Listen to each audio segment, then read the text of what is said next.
Hi guys, welcome or welcome back to my YouTube channel DU Scholars. So guys, in this video we'll be covering about chapter 10 input tax credit, जो कि unit 3 का part है. इसके बाद आपका unit 3 complete हो जाएगा. Following this video I will be posting पहले customs and then will be doing unit 2 के जितने भी रिमेनिंग 3 चैप्टर्स हैं, एंड उसके साथ हमारा फिर जीएसटी का सिलेबस कवर हो जाएगा.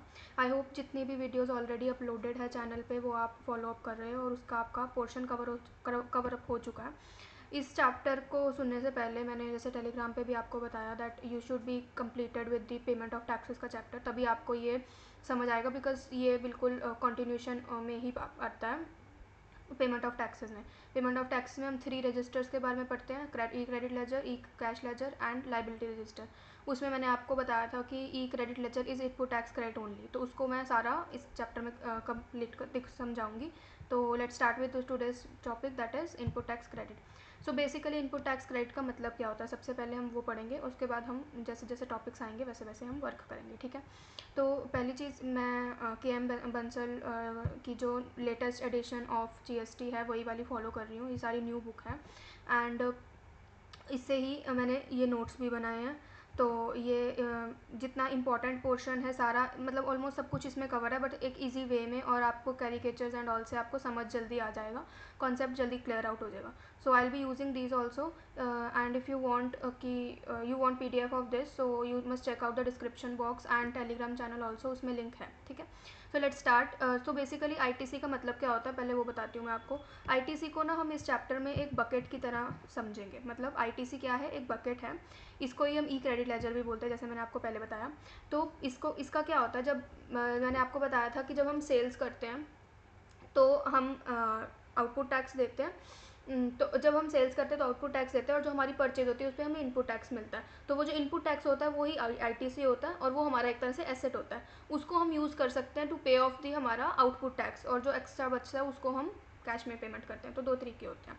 तो जब हम परचेज करते हैं, वन फॉर एग्जाम्पल इधर जैसे मैंने एग्जाम्पल दिया कि 1 लाख की आपने परचेजेस करी, उस पर आपको इनपुट टैक्स पड़ा 20,000 का.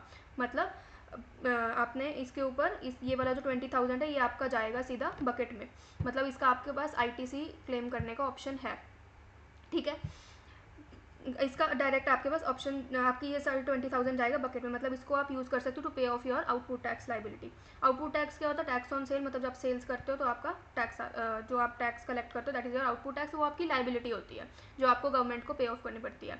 तो ये फॉर एग्जाम्पल जैसे यहाँ पे हमने एग्जाम्पल ले लिया कि हमारे जो आउटपुट टैक्स है वो 2,09,000 का है. मतलब हमारी लाइबिलिटी टोटल बैठ रही है 2,10,000 हमने देना है गवर्नमेंट को. बट हमारे पास इनपुट टैक्स आप देख सकते हैं कि हमने जब परचेज की थी तो हमारे पास 20,000 का इनपुट टैक्स है. तो इसके हम कैसे कैलकुलेट करेंगे, 2,10,000 हमारी जो लाइबिलिटी है उसमें से हम अपना इनपुट टैक्स का आईटीसी माइनस करेंगे, तो बचा कितना,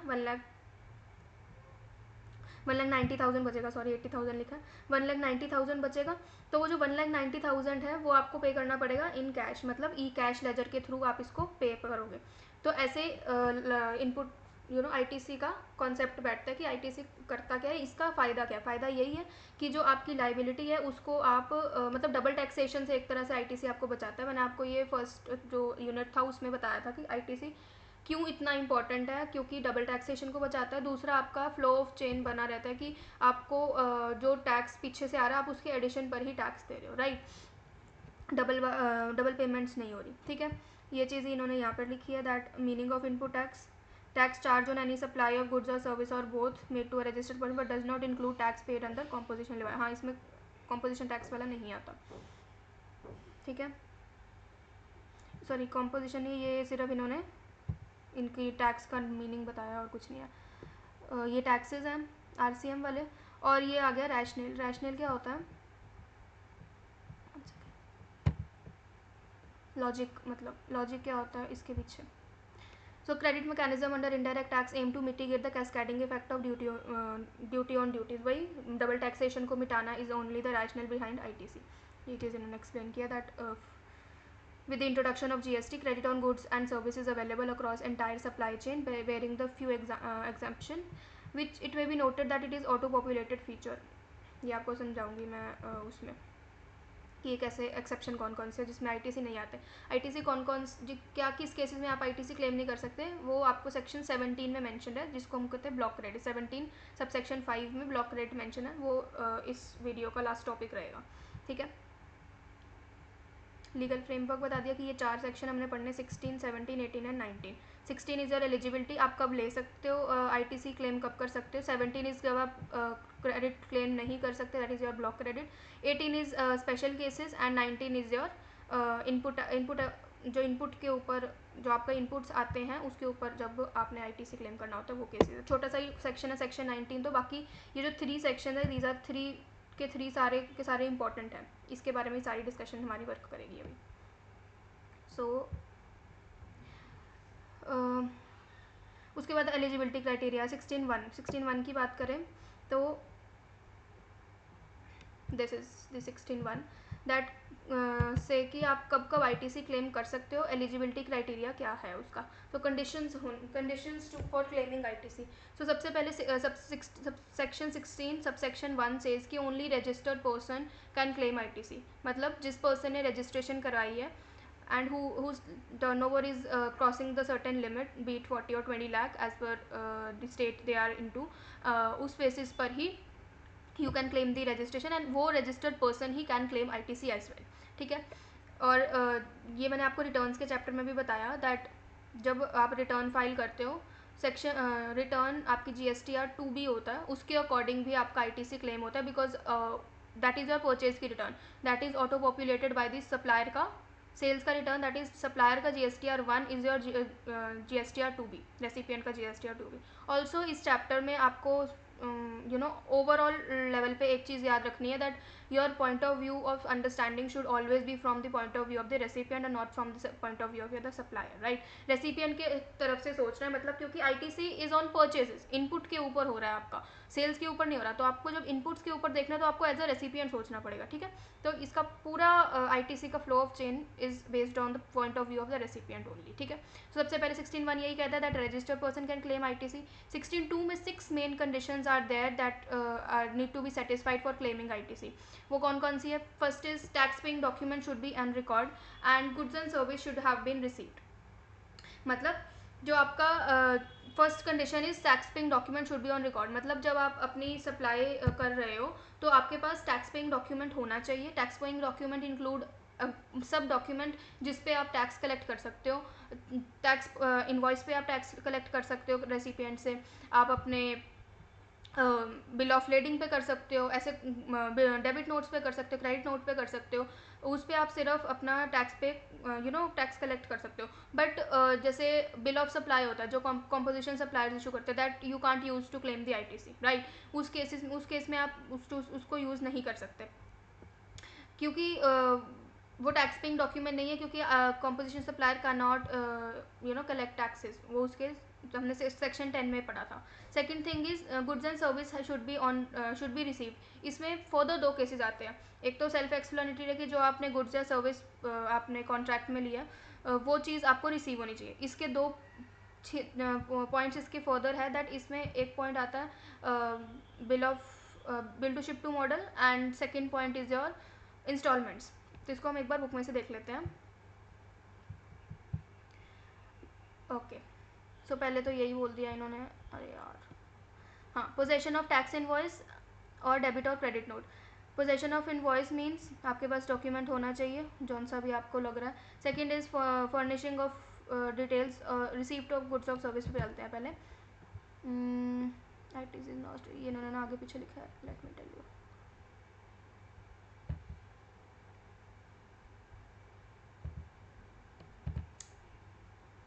बिल टू शिप टू कहाँ गया, या receipt of goods and service और बोथ। पहले तो उन्होंने वही बता दिया, और सेकंड इन्होंने बताया bill to ship to model. Bill to ship to model क्या होता है कि बिलिंग किसी एक पर्सन ए के ऊपर हो रही है एंड शिपिंग मतलब डिलीवरी दूसरे पर्सन के बिहाफ पर हो रही है on the order of A only, that is bill to ship to model. उस केस में तो यू कैन से कि जो पर्सन ए है अगर वो आईटीसी क्लेम करना चाहे जबकि बिल उसके नेम पे है, तो वो आईटीसी क्लेम नहीं कर सकता क्योंकि उसको रिसीट रिसीव ही नहीं हुए गुड्स, रिसीव तो थर्ड पर्सन को हो रहे हैं, बट इस केस में लॉ सेज कि क्योंकि उसके ऑर्डर पर रिसीव कहीं से किसी और को हो रहे हैं, so that person is deemed recipient, तो वो डीम्ड रेसिपिएंट के तौर पे उसको आईटीसी वो क्लेम कर सकता है। तो इसकी सेकंड जो सेकंड इसकी कंडीशन है वो फुलफिल इस तरह होती है। सेकंड थिंग इज इसका जो सेकंड पार्ट है that is your bill to ship to model, and second part was what it was, हाँ इंस्टॉलमेंट्स। तो इंस्टॉलमेंट्स मतलब कि फॉर एग्जांपल आपको over the time period installments में गुड्स रिसीव हो रहे हैं, फर्स्ट मंथ कुछ पार्ट ऑफ गुड्स मिल रहे हैं, सेकंड मंथ कुछ और मिल रहे हैं, थर्ड तीन महीनों में आपको डिवाइड होकर गुड्स रिसीव हो रहे हैं।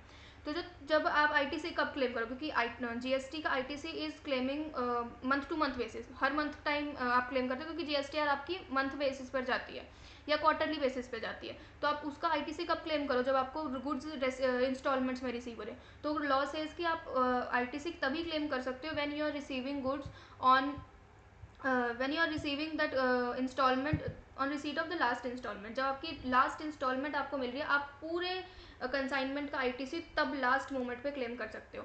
बीच में फर्स्ट सेकंड कभी भी बीच में नहीं आप कर सकते, जब आपको लास्ट इंस्टॉलमेंट मिलेगी तभी आप पूरे कॉन्ट्रैक्ट का आईटीसी इकट्ठा क्लेम कर सकते हो। ठीक है, सेकंड कंडीशन समझ आ गई। Third is supplier to pay tax to the government, मतलब जब आपने पहली बात मैंने आपको बताई ना कि आप रेसिपिएंट हो, आपने रेसिपिएंट के पॉइंट ऑफ व्यू से सोचना है। रेसिपिएंट के 2B में आता है डेटा सप्लायर से, तो जब तक सप्लायर टैक्स नहीं दे देता, इन जनरल केसेस, आरसीएम की बात नहीं करें, in general cases supplier have to pay tax, तो जब तक सप्लायर का टैक्स गवर्नमेंट तक नहीं पहुंच जाता तब तक आप आईटीसी क्लेम नहीं कर सकते। तो इसका मतलब क्या है कि आपका ITC is totally dependent on supplier. तो you should be very vigilant of choosing your supplier. आपका सप्लायर इतना बढ़िया होना चाहिए, इतना क्रेडिट वर्दी होना चाहिए कि यू कैन ट्रस्ट हिम और हर ऑफ पेइंग कि वो अपना टैक्स प्रॉपर पे कर रहा है, कोई डिफॉल्ट नहीं कर रहा है, वरना आपका आईटीसी रुक जाएगा, राइट। तो supplier should pay tax to the government and recipient you should be filing your return. Your in GSTR मतलब you should be filing return, मतलब आपकी 3B आपका कंप्लीट होना चाहिए। जीएसटीआर 1 में आपने सेल्स डेटा डाल दिया, 2 में आपका ऑटो पॉपुलेट आके सप्लायर से आ गया, 3B आपने फाइल कर देनी चाहिए, उसके बाद ही यू कैन क्लेम आईटीसी। ठीक है, नेक्स्ट कंडीशन सेज कि supplier should fill 1 and invoices should reflect in 2B only, ये इसके साथ का ही पॉइंट है। Next is should not be restricted on the 38। Section 38 के अंदर गवर्नमेंट ने एक ये प्रोविजन बनाया अपना, अभी तक सेक्शन 38 इज नॉट फिल्ड, उसमें कुछ भी नहीं लिखा है। दैट इज उसने बस अपने गवर्नमेंट ने अपने लिए प्रोविजन बना के रखा है दैट अगर 38 में कोई सर्विस उन्होंने मेंशन कर दी या कोई कंडीशन मेंशन कर दी कि इस केस में you can not claim ITC, तो उस केस में you can not claim ITC, otherwise you can अगर आपकी बाकी 5 की 5 कंडीशन सेटिस्फाई हो रही है तो you can claim the ITC बिल्कुल आराम से। ठीक है, सो 16(2) की आपको कंडीशन समझ आ गई आई होप। ठीक है, सबसे पहले क्या था, आपके पास टैक्स पेइंग डॉक्यूमेंट होना चाहिए, goods and service should be receive, उसके 2 केसेस बता दिए, installments and bill to ship to model. Third is supplier ने टैक्स पे कर दिया। फोर्थ इज आपने जीएसटीआर फाइल कर दिया। देन सप्लायर ने अपना जीएसटीआर 1 और रेसिपिएंट का 2B होना चाहिए, and then it should not be restricted under section 38। ठीक है, तो लेट्स सी यहाँ पर अब बुक में क्या लिखा है।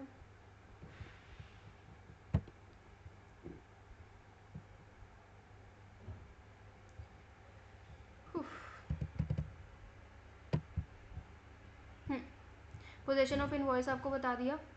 B is furnishing and communication of detail, यही मैंने आपको बताया, जीएसटीआर 1 एंड जीएसटीआर 2B, मतलब सप्लायर का ऑटो पॉपुलेशन होना चाहिए, यही उन्होंने यहाँ पर मेंशन किया, GSTR 1 and 2। ITs is not restricted, section 38 के अंदर रिस्ट्रिक्ट नहीं होना चाहिए, बता दिया आपको।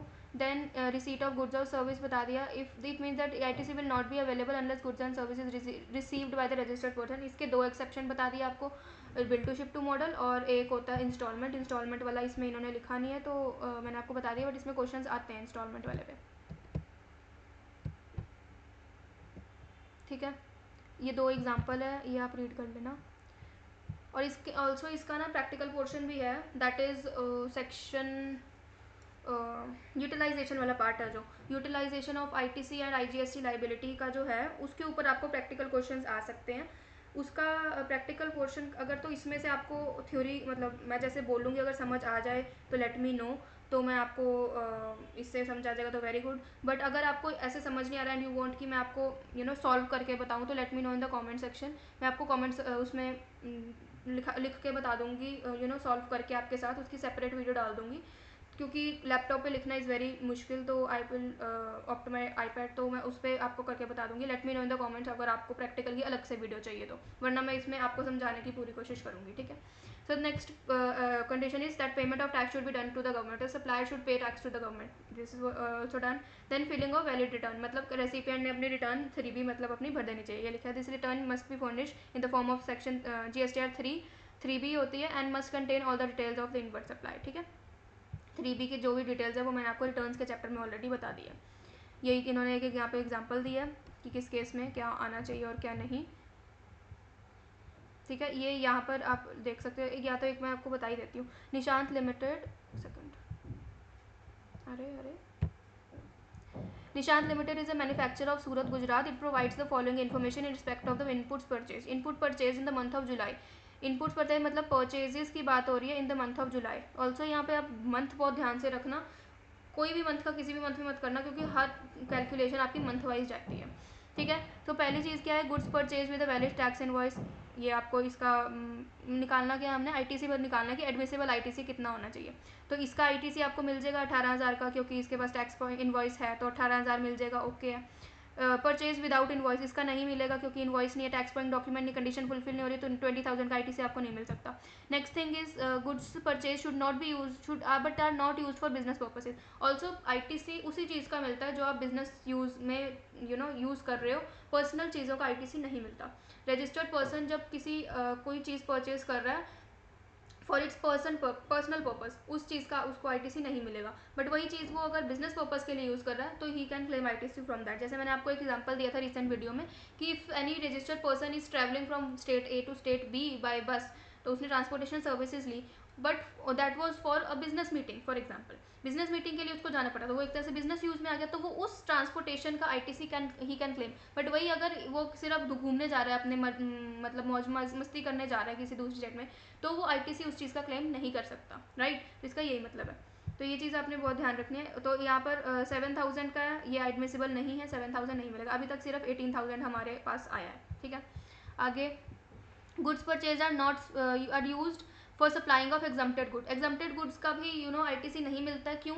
क्योंकि हम देखते हैं कि आईटीसी का कॉन्सेप्ट है कि जब आप परचेज कर रहे हो, जो आपके पास आपने पेमेंट की, और जब आप पेमेंट टू गवर्नमेंट करते हो तो उसका नेट आपके पास जाना चाहिए। बट क्योंकि आप एग्जाम्प्ट गुड सप्लाई कर रहे हो, उस पर तो आईटीसी लगेगा ही नहीं, मतलब आपकी सेल पे कोई आप टैक्स कलेक्ट करोगे ही नहीं, मतलब पेमेंट टू गवर्नमेंट होएगी नहीं, तो मतलब आप उसका आईटीसी भी क्लेम नहीं कर सकते, ठीक है। तो ये 6,000 भी आपका आईटीसी एडमिसिबल नहीं है। Then goods purchase from Vimal against full payment which is made by Nishant to Vimal but tax has not been deposited by Vimal. Supplier ने टैक्स पे नहीं किया, कंडीशन फुलफिल नहीं हुई, तो ये भी आप एडमिसिबल नहीं है। जब वो टैक्स पे कर देगा तब आप आईटीसी ले सकते हैं। Then purchase of goods from PQR limited but goods were received in the month of August. Next month receive हुए हैं, जब रिसीव हुए हैं आप तब लोगे। सेकंड आपकी सेकंड कंडीशन मैंने आपको बताई ना, गुड्स और सर्विस शुड बी रिसीव्ड जब वो रिसीव्ड है, क्योंकि वो अभी देखो अब हम जुलाई की वर्किंग कर रहे हैं, जुलाई की वर्किंग में अगस्त का आईटीसी नहीं ले सकता। आईटीसी अगस्त में रिसीव हो रहे हैं गुड्स, तो ITC should will be available in August only, तो 11,000 का आईटीसी आप अगस्त वाले मंथ में लोगे। Then goods imported from China in respect of which bill of entry is available with Nishant.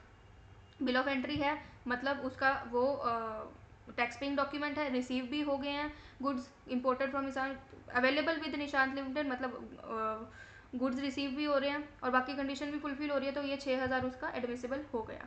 Then goods purchase against valid invoice in respect which tax has been deposited. Tax भी deposit हो गया है, valid invoice भी है, receive भी हो गए हैं, तो 10,000 भी मिल जाएगा। तो क्या कितना एडमिसिबल हुआ? 6 और 10 और 18 कितना हुआ? ये टोटल कर लो कितना होगा, 34,000 का आपका टोटल एडमिसिबल आईटीसी हो जाएगा इन द मंथ ऑफ जुलाई।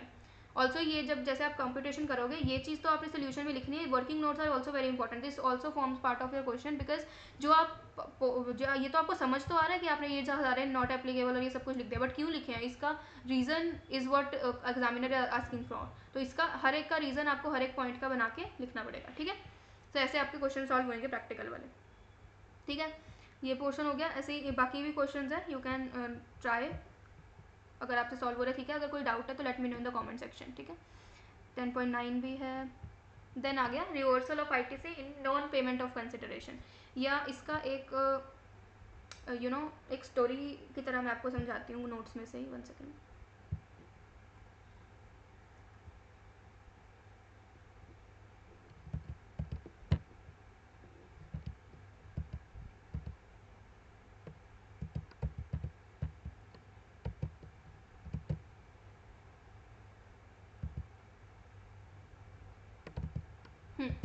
ये payment of invoice, this is what reversal of ITC they are talking about.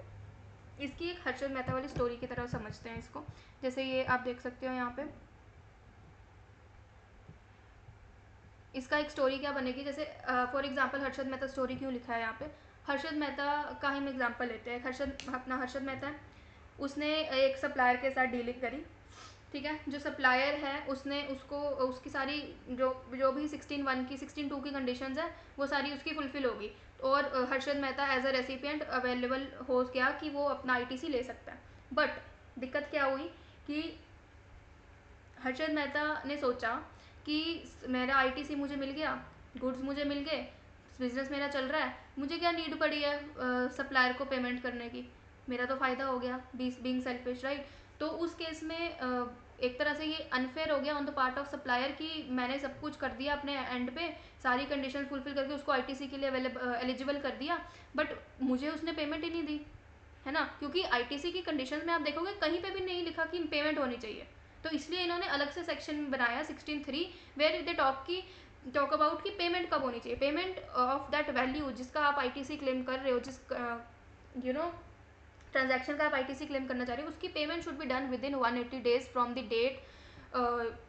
Date of invoice. जब इनवॉइस इशू हो रहा है उसके 180 डेज के अंदर अंदर your payment should be done. अगर पेमेंट नहीं होती तो जितना भी आप डिले करोगे उतने टाइम पीरियड का आपको इंटरेस्ट भी देना पड़ेगा, और जो आपने आईटीसी उस ट्रांजैक्शन पे क्लेम करा होएगा वो सारा आपका रिवर्स भी हो जाएगा, ठीक है। इसको ऑफकोर्स आप रिक्लेम कर सकते हो जब आप पेमेंट कर दोगे, बट वो फिर जब आप रिक्लेम करने जा रहे हो तो उसका जो पेमेंट होगा that should be including of interest of at the rate of 18%। Okay, so this is what they are talking about in section 16.3 में आपको बताती हूँ क्या है। 16.1 हमने कर लिया, 16.2 कर लिया, 16.4 बता रही हूँ मैं अभी आपको। 16.4 इज दिस, आपने पहले देखना है कि इनवॉइस है, आईटीसी अवेलेबल की कंडीशन फुलफिल हो रही है। स्टेप 2 में आपने देखना है कि 180 दिन में पेमेंट हुई या नहीं हुई। अगर तो हो गई तो कोई दिक्कत नहीं है, बट अगर पेमेंट नहीं हुई then ITC is to be reversed and tax liability आपकी बढ़ जाएगी।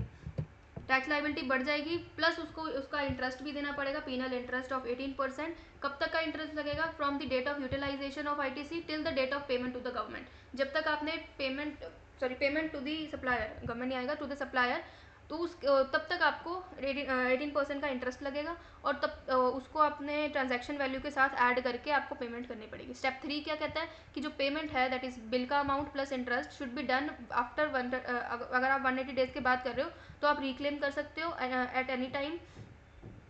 एंड 16.3 इज नॉट एप्लीकेबल, 16.4 की तो बात ही कर रहे हैं। 16.3 सर ये कौन सा सेक्शन है, जब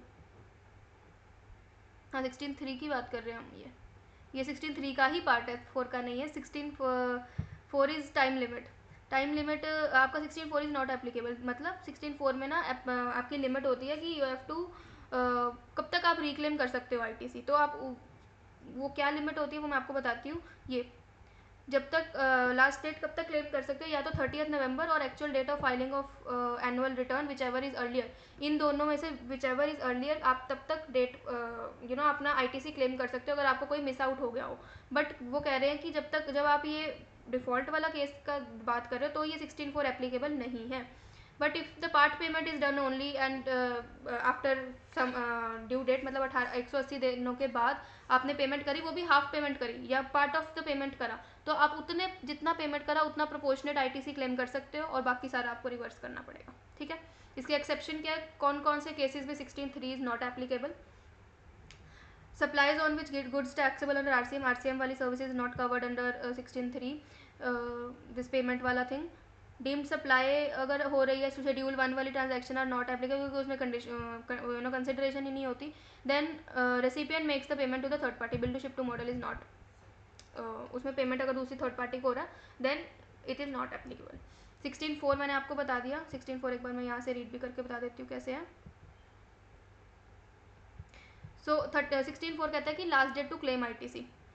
इसके ऊपर प्रैक्टिकल क्वेश्चन भी आते हैं, आपको वहाँ पे बता देंगे कि जुलाई मंथ का फॉर एग्जांपल आईटीसी का इतना बैलेंस आपका बन रहा है और आप उसको क्लेम नहीं कर पाए क्योंकि आपने अपनी इन्वॉइस नहीं दी थी, या फिर आपके पास उस टाइम इन्वॉइस नहीं था, या आप सप्लायर ने टैक्स नहीं पे किया था, कोई भी एक कंडीशन फुलफिल नहीं हुई आपके पास, मतलब वो आपका आईटीसी मिस हो गया, तो आप कब तक उस आईटीसी को क्लेम कर सकते हो? या तो 30 नवंबर उस जब तक जो कमिंग 30 नवंबर होगी तब तक, या जब आपने अपनी GSTR 3B फिल करी होगी उसकी एक्चुअल डेट, GSTR 3B की last date of filing due date उसकी होती है 31 दिसंबर। तो यहाँ पे दे माइट भी यू मस्ट बी थिंकिंग कि यहाँ पर उन्होंने ऐसे क्यों नहीं लिखा कि 30 नवंबर और 31 दिसंबर विच एवर इज अर्लियर, वो तो साफ साफ दिख जाता कि क्यों वो सिर्फ ड्यू डेट है, एक्चुअल पेमेंट आप एक्चुअल जो आप डेट ऑफ फाइलिंग हो सकती है वो आपकी पहले भी हो सकती है, राइट। तो जब आपकी एक्चुअल फाइलिंग होएगी GSTR 3B की और 30 नवंबर विच एवर इज अर्लियर जो होएगी, that should be your last date of claiming ITC, उसके बाद आप आईटीसी क्लेम नहीं कर सकते। तो इसके ऊपर आ जाता है क्वेश्चन कई बार यहाँ पर लिखा भी होगा, मैं आपको दिखा दूंगी एक। Also however in case of RCM, अगर RCM की बात हो रही है, where supplier is unregistered and the recipient issues the invoice as well as payment voucher, जो हमने पहले बात कही थी, then the relevant financial year की invoice is date when recipient has issued invoice under section 31(3), that is at the time of supply. In case जब तक मतलब जब तक उसने इशू नहीं किया तब तक वो रेसिपिएंट कर सकता है क्लेम।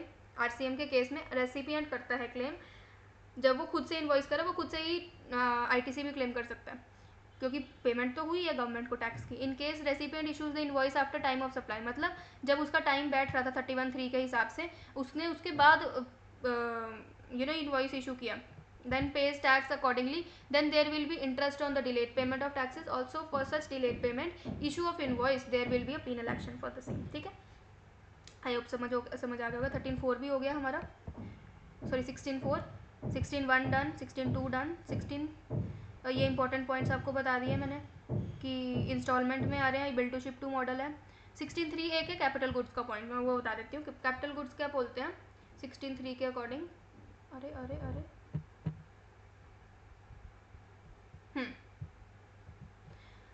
कैपिटल गुड्स में क्या होता है, कॉन्सेप्ट ऑफ डेप्रिसिएशन आ जाता है। डेप्रिसिएशन भी एक तरह से जो परचेज कर रहा होता है उसको बेनिफिट दिया हुआ है गवर्नमेंट ने। तो उस केस में क्या कहता है कि अगर आपकी cost of machinery for example 1,18,000 थी और उस पर आपका डेप्रिसिएशन आपने क्लेम कर लिया, तो अगर आपने डेप्रिसिएशन उस पर क्लेम कर लिया तो आपको आईटीसी अवेलेबल नहीं होगा। बट वहीं आपने GST इंक्लूडेड है ये, एक मिनट में फिर से बताती हूँ। आपकी कॉस्ट है एक मशीनरी की 1,18,000 है और 18% उस पर GST लगा के 1,18,000 की आपकी कॉस्ट आपने रिकॉर्ड कर ली, मतलब जो आपका GST था उसको आपने कैपिटलाइज कर लिया, और आपने कैपिटलाइज करके मतलब 1,18,000 पूरा का पूरे के ऊपर डेप्रिसिएशन ले लिया। तो जो आपका 18,000 है जो आपने इनपुट पे टैक्स दिया, क्योंकि आपने उसके ऊपर डेप्रिसिएशन ले लिया तो उसके ऊपर आईटीसी अवेलेबल नहीं है, ठीक है। बट वहीं अगर आपने कॉस्ट को 1,00,000 लेके GST को कैपिटलाइज नहीं किया तो आप 18,000 का बेनिफिट लेके मतलब आईटीसी ले सकते हो आराम से, और आईटीसी तब उस केस में आपका अवेलेबल होगा। तो इस केस में आप सीधा सीधा देख सकते हो कि कॉस्ट के ऊपर ही उन्होंने डेप्रिसिएशन लिया, नॉट इंक्लूडिंग दी GST, ठीक है। ये कैपिटल गुड्स का कंडीशन है। इसका बस एक ही लॉजिक है कि दो तरफ से बेनिफिट नहीं जाएगा, एक ही जाएगा, या तो डेप्रिसिएशन ले लो या तो आईटीसी क्लेम कर लो, उसी हिसाब से कॉस्ट भी आपका चेंज हो जाएगा, ठीक है। देन टाइम लिमिट आपको बता दी मैंने। Now comes rule 86B, rule 86A, ये दोनों is important for theory and some points of 17.5, ठीक है। पहले मैं आपको 86A बता देती हूँ। 86A is theory question completely, जिसमें उन्होंने बताया कि कमीशन कब आपका, या रुको पहले मैं ना यहाँ से आपको कवर कर देती हूँ, फिर उसके बाद we will move towards rules.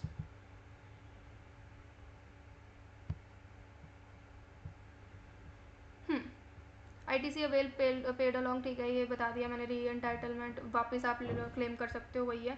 Period of 180 days की लिमिट बता दी और उसके एक्सेप्शंस बता दिए, RCM शेड्यूल 1 और जब थर्ड पार्टी पे पेमेंट कर रहे हैं, ठीक है। ये पोर्शन अगर आपने रीड करना है तो आप कर सकते हो, बाकी इसका क्रक्स मैंने आपको समझा दिया, ठीक है। उसके बाद आ गया reversal of ITC in case of non payment. वही आपको बता दिया मैंने आपको कि अगर आपने जब 180 डेज़ के बाद पेमेंट करी, डिलेड पेमेंट करी, तो आपका जो आईटीसी है वो रिवर्स हो जाएगा, और जितना टाइम तक आप पेमेंट डिले करते जाओगे उतना इंटरेस्ट भी लगेगा। जब पेमेंट कर दोगे, जितना पेमेंट कर दोगे उस हिसाब से आपका आईटीसी आप क्लेम भी कर सकते हो।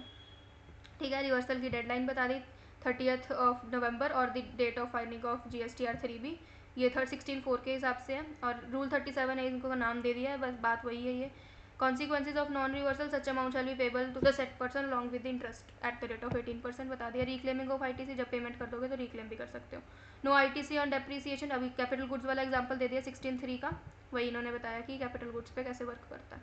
ठीक है, so a person is not allowed to take the dual benefits under 2 different laws simultaneously. वही बता दिया। इसका रैशनल इज बेसिकली आपको दो तरफ से फ़ायदा ना हो एक ही ट्रांजेक्शन के ऊपर, तो इसलिए उन्होंने बोला है कि या तो डेप्रिसिएशन का फ़ायदा ले लो या फिर आईटीसी का ले लो। ये एक एग्जाम्पल है, इसके ऊपर क्वेश्चन आ सकता है। Then time limit for availing बता दी, ये भी टाइम लिमिट इज़ 30th नवंबर 16(4) बताया ये इन्होंने कि जो 30th नवंबर है, या फिर date of filing GSTR 9, date 9 is your final return, 3B is your जो मंथली बेसिस पे आप करते हो, 9 मैंने आपको बताया रिटर्न में इज़ योर फाइनल रिटर्न, जो आप yearly basis annual return final करते हो, तो उन दोनों का earlier is taken your time limit for claiming the ITC 16(4). ठीक है, ये एक एग्जाम्पल है। Then additional point debit note के लिए there is no relevant time limit. Then reclaiming वाला पार्ट है जो हमने ऊपर देखा, उसके लिए reclaiming of ITC there is no date specified, आप कभी भी रिक्लेम कर सकते हो। Then 1 year for from the date of invoice in special cases. In as per section 18(2), a new registration or a voluntary registration, the registered person shall not be entitled to take ITC in respect of any supply of goods or service after the expiry of 1 year from the date of issue of invoice relating to such supply। 18(2) है, हम 18 के साथ cover कर लेंगे, ये अभी यहाँ पर छोड़ दो। अभी 16 समझ रहे हैं, 16 समझते हैं। देन 16(5) एंड 16(6) का कहते हैं 16(5) extends the time limit to avail ITC, उसने एक्सटेंशन दे दी है, ये आप इग्नोर कर सकते हो क्योंकि इसमें 30 नवंबर ही है, वही 16(4) में भी लिखा है, ये हर साल रिवाइज करके बताते रहते हैं डेट, और कुछ नहीं है। देन 16(6) पे बोलते हैं कि permits the availing ITC for an invoice or debit note for the interim period between date of cancellation of registration or effective date of cancellation until the date of order of revoking cancellation if return has been filed within 30 days of revocation। अगर revoke कर दिया, जैसे cancellation होती है उसकी revocation भी, जैसे मैंने आपको आरसी के पॉइंट में समझाया था, जब रजिस्ट्रेशन कैंसिल हो जाती है, लास्ट को टॉपिक समझाया था रजिस्ट्रेशन के चैप्टर में, जब रजिस्ट्रेशन कैंसिल हो जाती है तो आप रेवोकेशन का ऑर्डर विद इन 14 डेज बताते हो, फिर वो अगर आप मतलब अपना पॉइंट ऑफ व्यू देते हो कमिश्नर को, ठीक है, कमिश्नर आपको रिप्लाई करता है विद इन 7 डेज, अगर तो वो सेटिस्फाई है और तो वो ठीक है, अगर सेटिस्फाई नहीं है तो वो आपका रजिस्ट्रेशन कैंसिल करता है। बट अगर वो जब वो सेटिस्फाई होता है तो वो तो बोलता है return should be file within 30 days, ये वो वाला पॉइंट है। Return has been file within 30 days of revocation of order. Revocation of order मतलब जो कैंसिलेशन होना वाला था बट आपने अपनी सेटिस्फैक्ट्री एक्सप्लेनेशन देके उसको ऑर्डर को रिवोक कर दिया, ठीक है, वो चीज़ उन्होंने बोली कि उसका इंटरिम पीरियड के बीच में आप कब फाइल कर सकते हो, वो चीज़ है। ITC had not been barred from that time limit, और उस टाइम का ITC आप क्लेम कर सकते हो, cancelled with in this and this, ठीक है। अपॉर्शनमेंट, अपॉर्शनमेंट मैंने आपको लास्ट पेमेंट ऑफ टैक्सेस में भी समझाया, अपॉर्शनमेंट किस बेसिस पे होती है, मैं एक बार यहाँ पर भी दिखा देती हूँ किस बेसिस पर आपकी अपॉर्शनमेंट होती है। अपॉर्शनमेंट और अवेलमेंट, अपॉर्शनमेंट एंड यूटिलाइजेशन, ये तीनों concept of ITC is there in our notes, उसमें देखते हैं। इसमें से सिर्फ हमारे ये 3 पॉइंट्स रह गए हैं, वो मैं अभी इसके बाद बताती हूँ। Rules 16(4) done, payment done, exceptions done, this is rules, ठीक है, रूल्स बताती हूँ। Block credit section 18, okay, this is the utilization, availing and utilization of ITC। तो मैंने आपको बताया ITC लाइबिलिटी जो हमारी होती है, आउटपुट लाइबिलिटी होती है, उसको हम दो तरीके से फुलफिल करते हैं, पे आउट करते हैं, डिसबर्स करते हैं, या तो ITC यूज़ करके मतलब ई क्रेडिट लेजर के थ्रू, या फिर हमारी कैश के थ्रू। कई ऐसी लाइबिलिटीज होती है जो ई क्रेडिट के लेजर के थ्रू यूज़ नहीं कर सकती, आपको मैंने पेमेंट ऑफ टैक्सेस में बताया था कौन कौन सी होती है, let me know in the comment section. 4 से 5 होती, 4 होती है बेसिकली, कौन कौन सी होती है जिस जो ई क्रेडिट लेजर में से यूज़ नहीं की जा सकती। Late me know in the comment section. And तो दो बेसिक होते हैं, आईटीसी या फिर कैश। तो यूटिलाइजेशन का प्रोसेस क्या होता है? यूटिलाइजेशन पहले हम यूज़ करते हैं आईजीएसटी की, आईजीएसटी का आईटीसी कैसे करेंगे? टू पे out the liability of IGST only. IGST की लाइबिलिटी पे करने के लिए आईजीएसटी का आईटीसी यूज़ करेंगे फुल्ली मैं कह रही हूँ, थोड़ा थोड़ा यूज़ नहीं करना कि थोड़ा उसके लिए थोड़ा उसके लिए।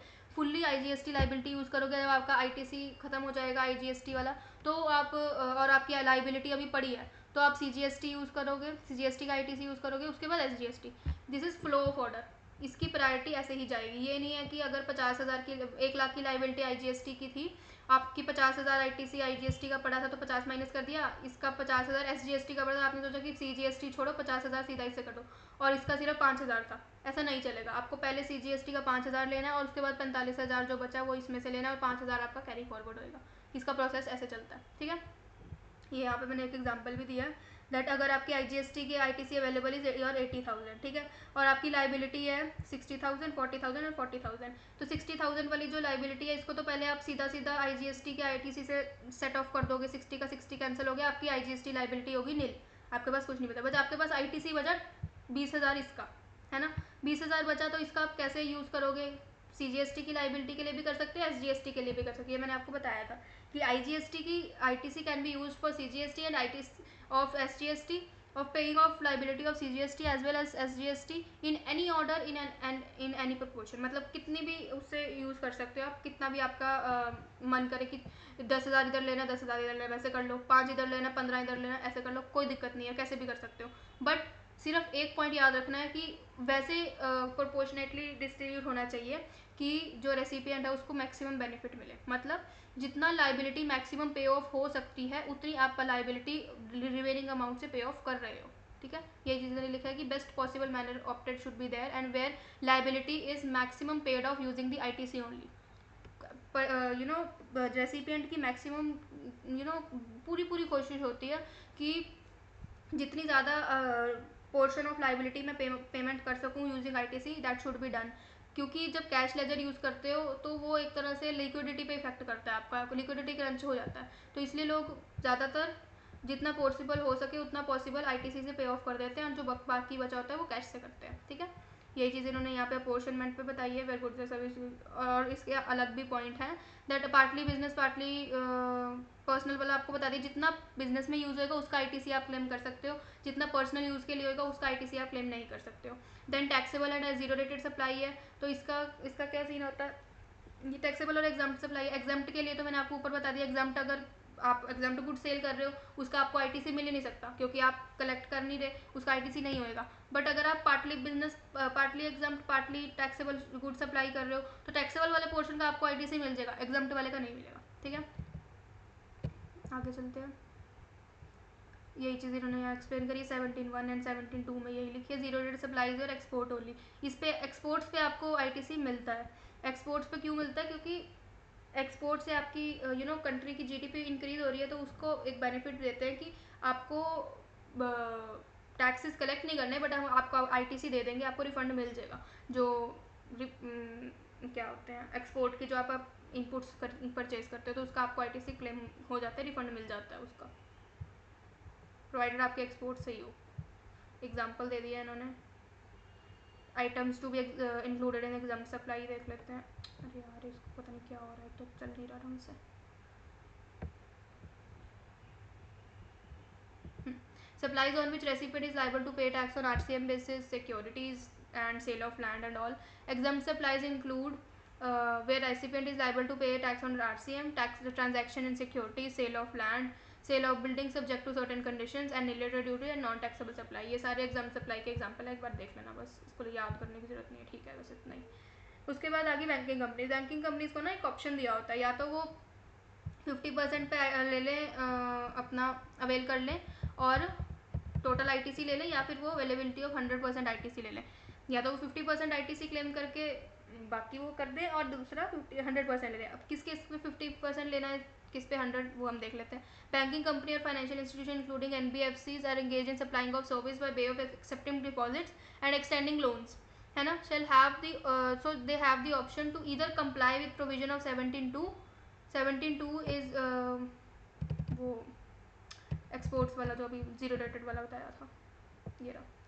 Including zero rated supply and partly exempt supply, partly exempt और पार्टली, क्योंकि इसका वो क्यों बोल रहे हैं पार्टली एग्जाम्प्ट, क्योंकि interest is exempt. Exempt service में हमने देखा था ना कि कोई भी इंटरेस्ट की बैंक इंटरेस्ट लेता है जो उस पर जो उसकी इनकम होती है उस पर दे डोंट चार्ज जीएसटी, ठीक है। जो इंटरेस्ट वो पे करते हैं उस पर वो जीएसटी चार्ज नहीं करते हैं, ठीक है। तो वो इसलिए बोल रहे हैं partly exempt partly taxable. So either comply with provision of 17(2) or avail every month the amount equal to 50% of eligible ITC on inputs, capital goods and other input service in that month and rest shall be lapse. बाकी 50% उन्होंने पे of कर दिया और उसका lapse हो जाएगा। या तो अवेलेबिलिटी ऑफ 100%, या तो 100% ले ले। The restriction of 50% shall not apply to the tax paid on supplies made by one registered person to another with same PAN. In such cases then 100% tax shall be available, ठीक है। The non availability block credit से ना 17(5) में पढ़ेंगे and option बता दिया, ठीक है। एग्जाम्पल है, इन्हें समझाने के लिए बता दी कैसे चलेगा ये। टोटल आईसीएस 5 लाख का था। अगर सेम पैन है तो एलिजिबल है कि वो 1,20,000 का 100% का आईटीसी क्लेम कर ले और बैलेंस के ऊपर 50% पे लगा ले और बाकी सारा तो ब्लॉक में चला जाएगा जो इंटरेस्ट वाला पोर्शन होएगा। ये चीज़ इन्होंने यहाँ पे भी एक्सप्लेन कर दी, ठीक है। उसके बाद आ गई हमारी बात ब्लॉक क्रेडिट की 17(5) की। इसको ये बहुत इंपॉर्टेंट है, इसको मैं नोट से ही समझाती हूँ आपको।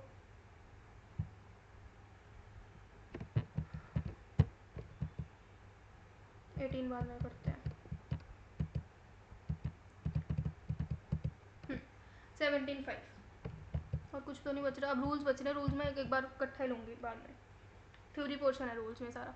सो ब्लॉक क्रेडिट क्या कहता है? ब्लॉक क्रेडिट मतलब जिसमें tax payer can not claim ITC, जिस ऐसी ट्रांजैक्शन जिस पे आपको आईटीसी नहीं मिल सकता, जिसमें जो बकेट में आप अपना इनपुट टैक्स डाल नहीं सकते, आपको अलाउड नहीं है। ऐसे कौन कौन से केसेस हैं? मेजरली 12 केसेस हैं और बुक में एक्स्ट्रा भी दे रखे हैं, बट मेजरली जो इंपॉर्टेंट है वो मैंने 12 निकाले हैं। वो आप कर लोगे तो उसके बेसिस पर ही क्वेश्चन आते हैं मेजरली, ठीक है। तो पहला केस क्या है? That motor vehicle up to 13 seater capacity including the driver are not available to take the ITC, उनका आईटीसी ब्लॉक होता है। मतलब जो भी जैसे कार्स वगैरह है नॉर्मल आप यूज़ कर रहे हो, जैसे फॉर एग्जांपल कोई रजिस्टर्ड पर्सन है, जैसे कोई भी रजिस्टर्ड पर्सन ले लो, जैसे अंबानी ले लो, ठीक है। अंबानीज़ ने हमारे मुकेश अंबानी ने ली कार और फॉर एग्जांपल 7 सीटर कार थी वो, उसने कार ली, उसके ऊपर वो रजिस्टर्ड पर्सन है, ठीक है। वो चाहे तो वो बोल सकता है कि मैंने कार अपने बिजनेस पर्पज़ के लिए ली है और ये सब कुछ सारी उसने अपनी 16(2) की कंडीशन फुलफिल करके बता दी, बट फिर भी वो आईटीसी उसके ऊपर नहीं ले सकता क्योंकि because of this section 17(5) that if it is a motor vehicle it is up to 13 seater, क्योंकि 7 सीटर है, and in that case ITC is not available. सीधी सीधी बात, चाहे आप 16(2) की कंडीशन फुलफिल कर भी रहे हो, हमने सीधा लिख दिया कि आईटीसी नहीं मिलेगा इस केस में, तो नहीं मिलेगा। And same for the vessels and aircraft. अगर मुकेश अंबानी वेसल ले रहा है, कोई शिप ले रहा है, एयरक्राफ्ट ले रहा है with that these conditions only, तब उस केस में भी he is not available to avail the ITC, ठीक है। उसमें इन्होंने एक्सेप्शंस भी दी हैं, 3 एक्सेप्शन है इन तीनों केसेस की। दैट अगर तो वो आप मोटर व्हीकल खरीद रहे हो फॉर फर्दर सेल, आपने आपकी मतलब आपने परचेजेस करते हो से मोटर व्हीकल, जैसे महिंद्रा एंड और की जो फ्रेंचाइजीज वगैरह वो लेते हैं, वो परचेज करते हैं मेन हेडक्वार्टर से या जिससे भी वो लेते हैं, परचेज करते हैं और आगे सेल करते हैं। तो उस केस में उनका प्रोडक्ट ही वो है, उनका बिजनेस सारा उस पर वर्क कर रहा है, तो उस केस में दे आर अवेलेबल, वो उस केस में सिर्फ आईटीसी ले सकते हैं। सेकंड थिंग इज़ क्योंकि ले सकते हैं, और क्योंकि उसमें फिर ये चीज़ नहीं देखेंगे कि वो 13 सीटर है या क्या क्या है, उस केस में वो ले सकते हैं क्योंकि उनकी सेल ही वही हो रही है। Second thing is transportation of goods और पैसेंजर्स। अगर जैसे ओला और ऊबर की बात कर ले, ओला और ऊबर में ट्रांसपोर्टेशन ऑफ पैसेंजर्स और गुड्स की ही बात हो रही है ना, उस केस में भी if you are providing transportation services तो उस केस में आप आईटीसी ले सकते हो। और अगर आपका ड्राइविंग स्कूल है, आपने कोई मोटर व्हीकल परचेज़ किया क्योंकि आप अपने ड्राइविंग स्कूल में उसको यूज़ करना चाहते हो दूसरों को ड्राइविंग सिखाने के लिए, उस केस में भी आप आईटीसी ले सकते हो।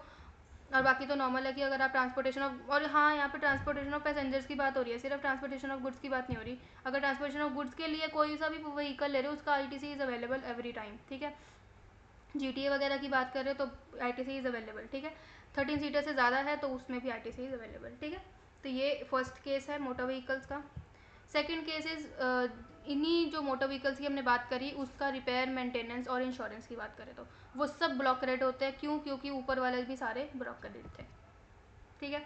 बट और जो एक्सेप्शन थे उनका मिल जाएगा क्योंकि उनका आईटीसी मिला था, तो ब्लॉक क्रेडिट वो नहीं है। देन मोटर व्हीकल में आता क्या क्या है? सारा कुछ आता है मोटर व्हीकल में, बट क्या क्या नहीं आता है, दैट इज़ इम्पोर्टेंट। रेलवेज का, railway is not a motor vehicle as per section of the section. Two wheeler या थ्री व्हीलर जिसकी 25 सीसी तक की क्यूबिक कैपेसिटी होती है वो मोटर व्हीकल कंसिडर नहीं होते। And bicycle is not even consider motor vehicle. मतलब इन तीनों का आईटीसी इज अवेलेबल। अगर रेलवेज आप परचेज कर रहे हो, टू व्हीलर थ्री व्हीलर ऐसा परचेज कर रहे हो या बाईसाइकिल परचेज कर रहे हो, देन अगर आपकी 16(2) की कंडीशन फुलफिल हो रही है then you can always claim ITC, ठीक है। Third thing is food beverages and outdoor catering. मतलब अगर कोई, इसका एग्जांपल देखो, एजुकेशन इंस्टीट्यूट है, वो अपने किसी केटरर को, कोई इवेंट के लिए किसी केटरर को हायर कर रहा है। मतलब कोई कॉलेज है फॉर एग्जांपल, कॉलेज ने इनपुट सर्विस ली ऑफ अ केटरर ताकि वो अपने फेस्ट पे केटरिंग सर्विसेज प्रोवाइड कर सके या फेयरवेल पे अपने केटरिंग सर्विसेज प्रोवाइड कर सके, ठीक है। वो केटरर की सर्विस उसने ली, इस केस में दिस केटरिंग सर्विस का वो आईटीसी क्लेम नहीं कर सकता, ठीक है। This is completely blocked as per section 17(5). But वहीं अगर ये एजुकेशनल इंस्टीट्यूशन होने की जगह कोई होटल होता है ना, कोई होटल में होटल की outward service is also providing food, and food के रिलेटेड सर्विस है, बेवरेज के रिलेटेड सर्विस है, केटरिंग की ही सर्विस है। इनपुट सर्विस जो आपकी हो रही है that is your same as your output service, उस केस में ही you can take ITC, otherwise it is not possible, it is covered under 17(5). For education institution, input tax paid on is block credit. It cannot claim ITC on these catering service. However, inputs used to provide the same output, जैसे हमने hotel की बात करी, और part of service, मतलब जो output आप किसी को, जो आपका आउटपुट है वो सॉरी जो आपका इनपुट ले रहे हो वो आपके आउटपुट का पार्ट भी बन रहा है ना, तब भी आप आईटीसी ले सकते हो। जैसे किसी भी एयरलाइंस ने ताज होटल से केटरिंग सर्विसेज ली, उसका एयरलाइंस कैन क्लेम आईटीसी, ठीक है। क्यों? क्योंकि जो टिकट आप पेमेंट कर रहे हो, पैसेंजर्स जो टिकट पेमेंट कर रहे हैं that is including the food, उसमें आपको फूड भी मिल रहा है, that is your composite supply, ठीक है। उसमें कॉम्पोजिट सप्लाई बन रही है, मतलब part of your output service is catering only, catering नहीं मतलब फूड इज फूड ओनली, तो उस केस में the recipient can take the ITC. इसमें भी एक और एग्जांपल है that first caterer is outsourcing catering service to second caterer, या उससे हेल्प ले रहा है या कोलैबोरेशन करके कर रहा है, then in this case the first caterer can always avail the ITC and output, because output is catering only, ठीक है। Second fourth condition is fourth example और fourth part of section 17(5) includes beauty treatment, plastic surgery, cosmetics, health service जिसका ITC is not available. Next gym, club, fitness centres का membership का जो membership होती है उसका ITC is not available. Insurance का, जो इंश्योरेंस के ऊपर दो इंश्योरेंस होती है, जैसे लाइफ इंश्योरेंस होती है और हेल्थ इंश्योरेंस होती है, ठीक है। लाइफ इंश्योरेंस का जब आप प्रीमियम पे करते हो उस पर जीएसटी लगता है, उसका भी आईटीसी अवेलेबल नहीं है।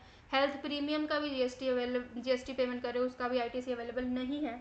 इसका एक ही एक्सेप्शन है, अगर तो आप कंपनी हो और आपका कोई स्टैट्यूटरी ऑब्लिगेशन है, जैसे कोई कंपनी का स्टैट्यूटरी ऑब्लिगेशन है कि इम्प्लॉयज़ का आपने इम्प्लॉयज़ का इंश्योरेंस करवाना है, तो वो एक स्टैट्यूट के अकॉर्डिंग उसको करना पड़ रहा है, तो उस केस में ही सिर्फ उस कंपनी को, इफ़ ही इज़ मतलब if that company is paying ITC to the insurance company, उस केस में he can claim the GST to the insurance company, तो वो उस केस में आईटीसी का अवेल कर सकती है, ठीक है। वैसे ही फूड बेवरेजेस का इसका भी एक्सेप्शन है, दैट अगर इसी स्टैट्यूटरी ऑब्लिगेशन के अंदर, जैसे फैक्ट्रीज एक्ट वगैरह के अंदर बोला है कि आपको अपनी एम्प्लॉयज़ के लिए कैंटीन की सर्विस प्रोवाइड करनी है in the premises of your company only, then in that case also अगर कोई जीएसटी पेमेंट हो रही है टू दी सप्लायर, तो उस केस में that company can claim the ITC of that services, ठीक है।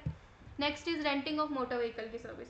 कोई भी एक कैब वाला से किसी कंपनी ने सर्विस ली of renting of motor vehicle, तो उस केस में जो भी जीएसटी होगा the company can not claim the ITC on that. But however, that this cab wala is also outsourcing some his services to some other cab wala. Cab wala one is for asking for renting service for to the cab wala 2, तो उस case में cab वाला one can claim the ITC क्योंकि उसकी input service is same as the output service, जैसे मैंने आपको food and beverages में बताया वैसे ही है। Next is travel benefits to employ on LTC. LTC के अगर एलटीसी पे आप कोई ट्रैवल बेनिफिट दे रहे हो उसको एम्प्लॉय को, उस केस में ITC is not available.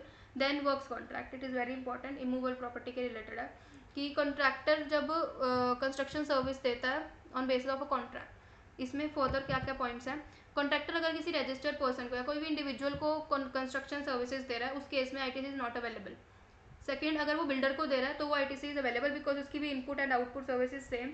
Then third thing is अगर contractor is giving the construction service and making the foundation for the building the machinery, जैसे बहुत ज़्यादा जैसे बड़ी मशीनरीज होती हैं उनको एक बेस चाहिए होता है, उस बेस के ऊपर ही काफ़ी खर्चा हो जाता है, राइट। तो वो किसी पर्सन ने एक पर्सन मतलब जो जिस पर्सन ने मशीनरी परचेज की है उसने एक कॉन्ट्रैक्टर हायर किया है, उसने मशीन इंस्टॉलेशन के लिए अलग पर्सन हायर किए हैं और उसकी मतलब सेटअप के लिए अलग पर्सन हायर किया। तो जो कॉन्ट्रैक्टर वाली सर्विस है उसने कॉन्ट्रैक्टर की सर्विस ली, कॉन्ट्रैक्टर की सर्विस क्या लिया कि उसका बेस रेडी करना फॉर दैट मशीनरी जहाँ पर उस मशीनरी को इनपुट करना है। तो उस जो फाउंडेशन उसने बिल्ड करी फॉर दैट कॉन्ट्रैक्टर, उस केस में ITC is available because that is not that is related directly for that movable property के लिए, that is not a part of immovable. मतलब अगर वो कॉन्ट्रैक्टर वो सर्विस नहीं देगा तो उसकी मशीनरी सेटअप नहीं हो पाएगी, राइट। तो उस केस में आईटीसी इज अवेलेबल, ठीक है। सो सेम इनपुट्स फॉर ये जो सारे cases same are also applicable for if inputs is purchase for construction. For example आपने अभी सर्विस ली कॉन्ट्रैक्टर की, बट आप चाहते हो कि नहीं मेरे को कॉन्ट्रैक्टर की सर्विस नहीं लेनी, ये मैं खुद ही कर लूँगा, मैं खुद ही इनपुट्स लेके मैं खुद ही ये सर्विस प्रोवाइड करूँगा। फॉर एग्जाम्पल मशीनरी वाली मैं खुद ही इसका बेस रेडी कर लूँगा, मुझे कॉन्ट्रैक्टर की सर्विस की नहीं है। तो अगर आप इनपुट्स वो परचेज कर रहे हो उस काम करने के लिए, तो वो जो इनपुट्स आप परचेज करके उस पर जो जीएसटी दोगे उसका भी आप आईटीसी क्लेम कर सकते हो, ठीक है। प्लांट एंड मशीनरी की एक बार ये डेफिनेशन आपने देख लेनी है, रीड कर लेना, अगर आपको दिख रहा है तो वेल एंड गुड, वरना इसका PDF you can get from the Telegram group. मैं आपको लिंक भेजूंगी, वो फॉर्म फिल करके you can get the PDF of every notes, ठीक है। Then inputs from the composite suppliers are not available. Composite supplier से अगर आप कोई इनपुट्स परचेज कर रहे हो then you can claim ITC because composite supplier will not be paying tax to the government, right. तो उसकी 16(2) ही कंप्लीट नहीं होती। एनआरटीपी का केस इज देयर कि अगर एनआरटीपी है इस इंडिया में then he can not claim ITC अगर कोई वो परचेज इंडिया से करके इंडिया में बिजनेस कर रहा है। बट अगर वो कोई अपनी परचेज कर रहा है फ्रॉम आउटसाइड इंडिया, मतलब वो इम्पोर्ट कर रहा है कोई अपना रॉ प्रोडक्ट और वो यूज़ कर रहा है बिजनेस इन इंडिया, तो उस केस में वो आईटीसी क्लेम कर सकता है, ठीक है। मिसलेनियस है कि मैंने आपको बता दिया पर्सनल कंजम्पशन के लिए आईटीसी इज नॉट अवेलेबल। कोई भी थिंग यू आर यूजिंग जो लॉस्ट हो गई या आपने किसी चीज़ का मतलब परचेज करी थी उसका आईटीसी क्लेम कर लिया था बट वो आगे आपने सेल नहीं करी, लॉस होगी या किसी ने चुरा ली, डिस्ट्रॉय होगी, रिटर्न ऑफ कर दिया, उसको फ्री सैंपल के तौर पे दे दिया, मतलब आपने आईटीसी आउटपुट टैक्स लाइबिलिटी आपने क्रिएट नहीं करी तो आपका आईटीसी इज नॉट अवेलेबल, उस केस में आपका रिवर्स हो जाएगा, ठीक है। Then GST on inputs of CSR activity, ये न्यू अमेंडमेंट है, न्यू एडिशन है। GST on inputs use for CSR activities, CSR activities if you are doing, तो उस केस में इफ़ यू आर परचेजिंग और मतलब आपकी जो उसमें परचेज का कोई इनपुट टैक्स जा रहा है तो उस केस में ITC is not available because आपकी एक तरह से ये सोसाइटल ऑब्लिगेशन फुलफिल हो रही है। आपने इनकम टैक्स में भी पढ़ा होगा कि सीएसआर की जो एक्टिविटीज़ होती है पीजीबीपी के अंडर उसका आपको पीजीबीपी में सेट ऑफ नहीं मिलता, तो इस केस में भी जीएसटी भी उस पर नहीं मिलेगा, ठीक है। अवेलिंग एंड यूटिलाइजेशन आपको बता दी मैंने। अब बच गया हमारा सिर्फ सेक्शन 8, इसमें और रूल्स एक बार बस यहाँ से देख लेते हैं, कुछ यहाँ से तो नहीं बच रहा।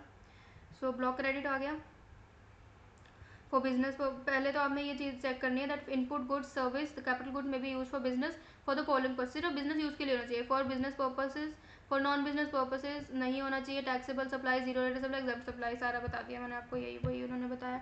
Motor vehicles, vessels and aircraft, special services relating to motor vehicles, ये मैंने आपको बता दिया। उसकी रिपेयर, मेंटेनेंस एंड इंश्योरेंस की बात हो रही है, जनरल इंश्योरेंस की। Then specific goods and service और both, what is this, oh membership of club and all बता दिया, जिम मेंबरशिप एंड ऑल। उसके बाद फूड एंड बेवरेजेस बता दिए, वर्क्स कॉन्ट्रैक्ट बता दिया। Then input in case of NRTP done, CSR activities done, personal consumption done, lost, stolen, destroyed done, inputs और input services for immovable property done, जो construction वाला मैंने आपको एग्जांपल दिया वही है इसका इनपुट्स के साथ। Then inputs in case of composition scheme बता दिया कि it is not available because composition supplier is not paying any tax to the government. Then tax not or short paid erroneously refunded or ITC wrongly avail, मतलब कोई आपकी penalty आ रही है 74 वगैरह जो सेक्शन है ना उसमें पेनल्टीज आती है, तो पेनल्टीज के ऊपर अगर कोई ITC आपको ITC कमिश्नर चार्ज कर रहा है कि आप सॉरी ITC बोली GST चार्ज कर रहे हो, तो उस GST का भी आप ITC नहीं ले सकते. वो तो ऑफकोर्स है ना कि आप पेनल्टी पे करो, उस पर आप GST थोड़ी ना क्लेम करने जाओगे. तो it is that only. Example दे रखे हैं, you can see. And manner of utilization आपको बता दिया मैंने. IGST की liability can be paid using IGST, CGST एंड SGST इसी ऑर्डर में. And if you are having CGST की liability it can be paid off using CGST का ITC balance and after that IGST का बैलेंस. CGST की liability can never be paid off using the SGST का balance. SGST की liability can be paid using fully utilizing SGST का ITC if there is liability is left after utilization of SGST की ITC, then it can be paid using IGST का ITC. if it is not fulfilling तो उसको cash में पे कर देंगे. But SGST की liability can not be paid using CGST. मतलब CGST SGST आपस में नहीं यूज हो सकते, but IGST can be used. ठीक है, यही चीज़ इन्होंने यहाँ पे भी बोली है.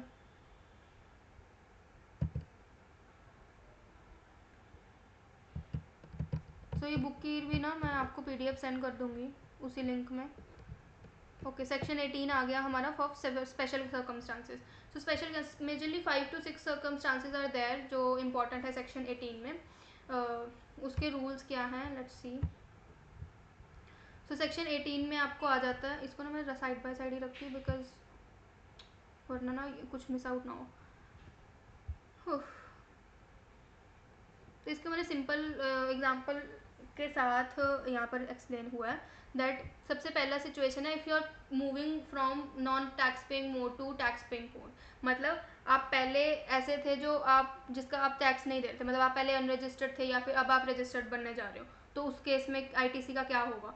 कॉम्पोजिशन थे पहले, अब रेगुलर स्कीम में शिफ्ट हो रहे हो, may be because of your ATO आपका बढ़ चुका है या आपकी कोई जो कंडीशन ऑफ कंपोजिशन है वो फुलफिल नहीं हो पा रही है कुछ भी, तो आप रेगुलर स्कीम में शिफ्ट हो गए. या आपका कोई भी जो आप पहले सप्लाई करते वो एग्जाम्प्ट गुड्स था, बट अब जो आउट ऑफ कोई भी नोटिफिकेशन ऑफ द गवर्नमेंट अब वो गुड टैक्सेबल हो चुका है, तो उसमें क्या हुआ, आप एक नॉन टैक्स पेइंग मोड से टैक्स पेइंग मोड में जा रहे हो. ठीक है, तो उस केस में ITC का क्या होएगा.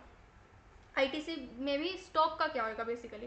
तो स्टॉक अब फ्यूचर में आप सेल करोगे जो एक टैक्स पेइंग मोड है, तो उसमें आपको टैक्स कलेक्ट करना पड़ेगा. ठीक है, तो उसमें आप ITC ले सकते हो उस केस का.